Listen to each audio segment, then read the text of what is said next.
बिस्मिल्लाहिर्रहमानिर्रहीम। अस्सलाम वालेकुम। आप सबको BMU उर्दू चैनल में खुशामदीद कहता हूँ। हमारा आज का टॉपिक है what is knowledge management life cycle. आज हम नॉलेज मैनेजमेंट का जो लाइफ साइकिल है उसको समझेंगे।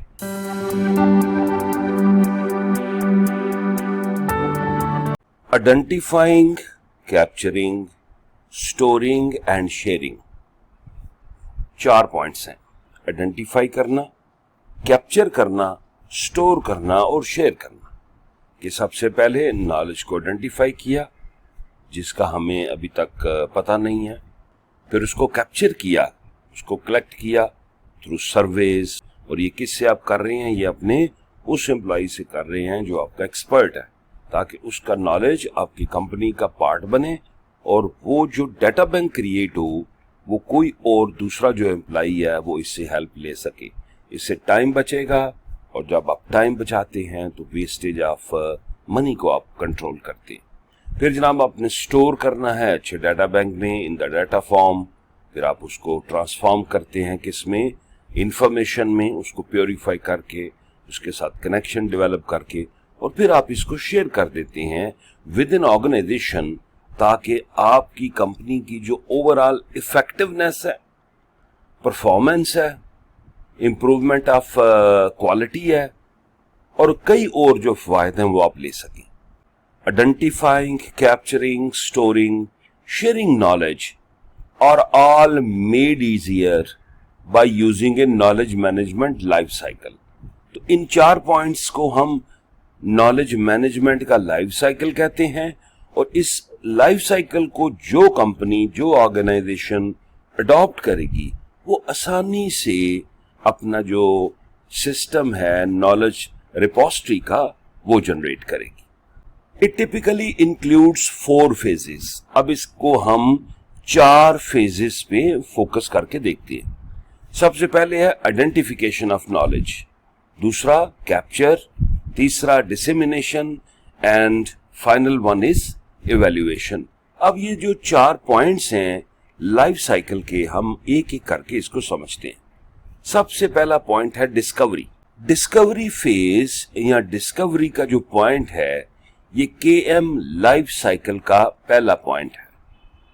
इसको मैं एक्सप्लोरेशन स्टेज भी कहता हूं क्योंकि हम इसमें नॉलेज को एक्सप्लोर करेंगे। असल जो पर्पस है डिस्कवरी प्रोसेस का, इसमें यह समझना होता है कि कंपनी को किस चीज का पता है या किन किन चीजों का पता है और किस चीज का पता नहीं है।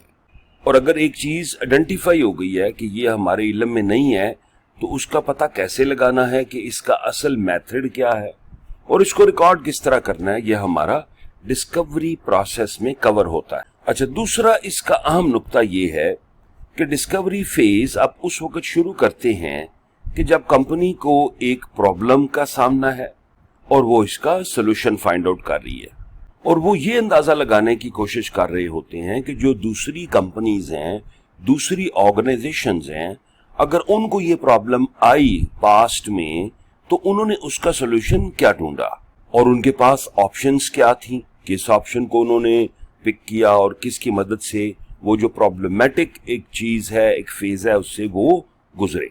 अब डिस्कवरी स्टेज को हम 2 हिस्सों में डिवाइड कर सकते हैं। पहला है एक्सप्लोरेशन, जिसमें फर्म क्या करेगी, डिफरेंट ऑप्शंस को ढूंढेगी। और दूसरा है इम्प्लीमेंटेशन, कि जब आपने एक चीज को ढूंढ लिया कि भाई इस प्रॉब्लम का ये सॉल्यूशन रेलेवेंट है तो उसको इम्प्लीमेंट किया। तो इसके 2 पॉइंट्स आएंगे इधर, नंबर 1 एक्सप्लोरेशन और नंबर 2 इम्प्लीमेंटेशन। दूसरा इसका पॉइंट है क्रिएशन का। अब जो नॉलेज क्रिएशन स्टेज है वो कहां से शुरू होगी?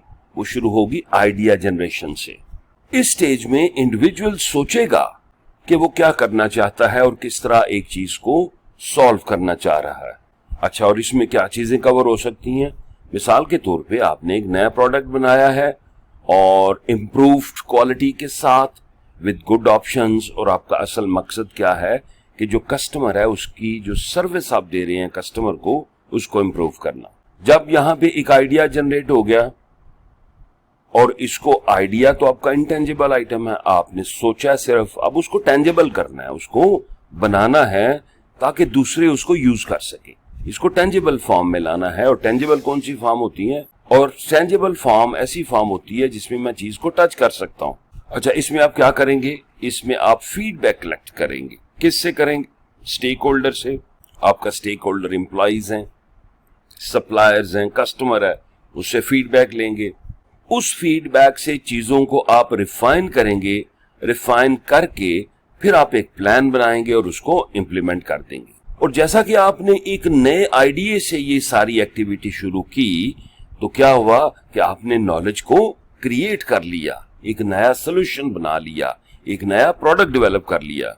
प्रेजेंटेशन के थ्रू आप शेयर कर सकते हैं अपना आइडिया, अपना नॉलेज, नई जो चीज आपने क्रिएट की है।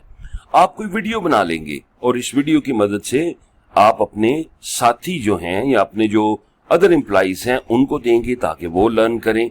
यहाँ आप कोई ब्लॉग डेवलप करते हैं, कोई आर्टिकल लिखते हैं, तो ये क्या हुआ कि जो आपने चीजें क्रिएट की उनको अगर आपने शेयर करना है, तो ये जो 3 चीजें मैंने इधर मेंशन की, कौन कौन सी? Presentation, videos and blogging. तो इसके थ्रू वो आइडिया आप आगे फ्लोट कर सकते हैं।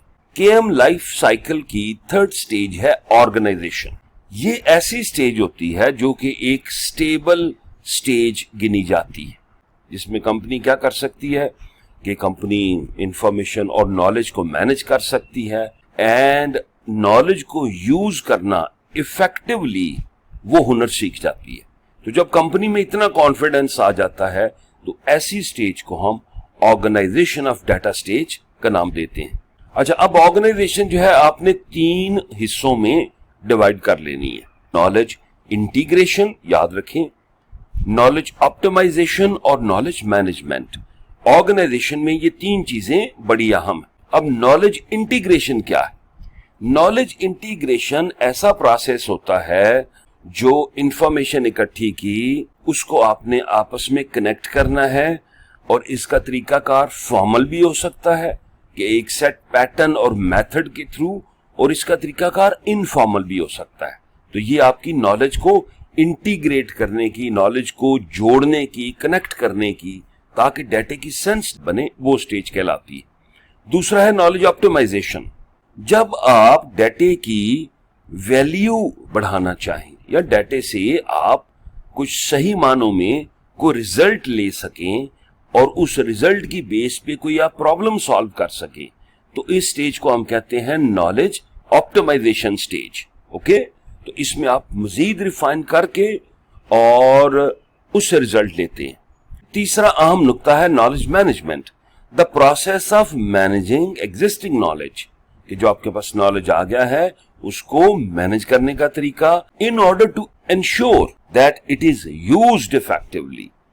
नॉलेज मैनेजमेंट में आपने इस पे तवज्जो देनी है कि आपने जो डाटा इकट्ठा किया है उसको आपने इफेक्टिवली सही मानों में, रिजल्ट ओरिएंटेड मानों में यूज किया। लास्ट पॉइंट है जनाब डिसेमिनेशन। डिसेमिनेशन में आपने असल में जो नॉलेज इकट्ठा किया है, मिसाल के तौर पे पहले आपने डिस्कवरी की बात की, फिर आपने क्रिएशन की, फिर ऑर्गेनाइजेशन। अब इस स्टेज पे जब ये तीनों स्टेप आप अच्छे तरीके से कंप्लीट कर चुके हैं तो फिर डिसेमिनेशन की हम बात करते हैं। ओके जी, अब इस स्टेज में कौन कौन सी एक्टिविटीज होती हैं? मिसाल के तौर पे पब्लिश करना चीजों को, ठीक है जी, आपने वेबसाइट डेवलप की है, उसमें एक डाटा बैंक दिया हुआ है, उसमें रिजल्ट्स दिए हुए हैं, आप पब्लिश कर दें उसको ऑनलाइन, आप उसको डिस्ट्रीब्यूट कर दें, उनको ईमेल कर दें कि ये हमारा प्रॉब्लम स्टेटमेंट थी, इस पे हमने डाटा कलेक्ट किया, उसका एनालिसिस किया और ये रिजल्ट आया, और फर्दर आप ये चीज करें तो आपको जो प्रॉब्लम आ रही है वो आपकी बेहतर हो जाएगी, इंप्रूव हो जाएगी। और फिर इसके बाद आप कम्युनिकेट करते हैं सामने बैठ के। लास्ट मैंने जिक्र किया कि प्रेजेंटेशन है, वीडियो है, ब्लॉग बनाते हैं आप, एंड फाइनली आप इस स्टेज पे आ जाते हैं कि शेयरिंग ऑफ इंफॉर्मेशन शुरू कर देते हैं। 5वां पॉइंट इसका यूटिलाइजेशन का होता है। ये बुनियादी तौर पे जो नॉलेज मैनेजमेंट लाइफ साइकिल की जो फाइनल स्टेज है ये यूटिलाइजेशन है। और यूटिलाइजेशन में आप करेंगे कि जो डिसीजन आप लेना चाहते हैं, आपने उसके लिए जो सारा डाटा इकट्ठा किया है, उस डाटे को आप यूज करते हुए जो प्रॉब्लम्स हैं उसको आप सॉल्व करेंगे। आपकी जो एफर्ट है वो मैक्सिमाइज हो रही है इस स्टेज पे, और आप विदाउट वेस्टिंग टाइम रिजल्ट लेके आ रही हैं। इस स्टेज को आप 3 पार्ट्स में डिवाइड कर सकते हैं, जिसमें हम नॉलेज डिस्कवरी, नॉलेज कंस्ट्रक्शन और नॉलेज यूटिलाइजेशन का नाम दे सकते हैं। यहाँ एक चीज आपको याद रखनी चाहिए कि जो knowledge management life cycle implementation है, ये काफी चैलेंजिंग है। इसके लिए आपको काफी सारी प्लानिंग चाहिए और इसके बाद आप एग्जीक्यूशन में जाते हैं। लेकिन अगर आप इसको डेडिकेशन के साथ करेंगे तो डेफिनेटली आप इसको इम्प्लीमेंट कर सकेंगे और इसका जो सही खातिर-खा नताइज आप देख रहे हैं वो आप ले सकेंगे। थैंक यू वेरी मच बेटा। ये हमारा नॉलेज मैनेजमेंट लाइफ साइकिल का एक कॉन्सेप्ट था, एक डिस्कशन थी। आपको अगर कुछ समझ नहीं आता तो आप कमेंट बॉक्स में कमेंट कर सकते हैं, ताकि मैं मजीद उसको एलेबोरेट करूं और आपके ज़हन के जो क्वेश्चंस हैं उनको इम्प्रूव कर सकूं। Thank you very much. Best of luck.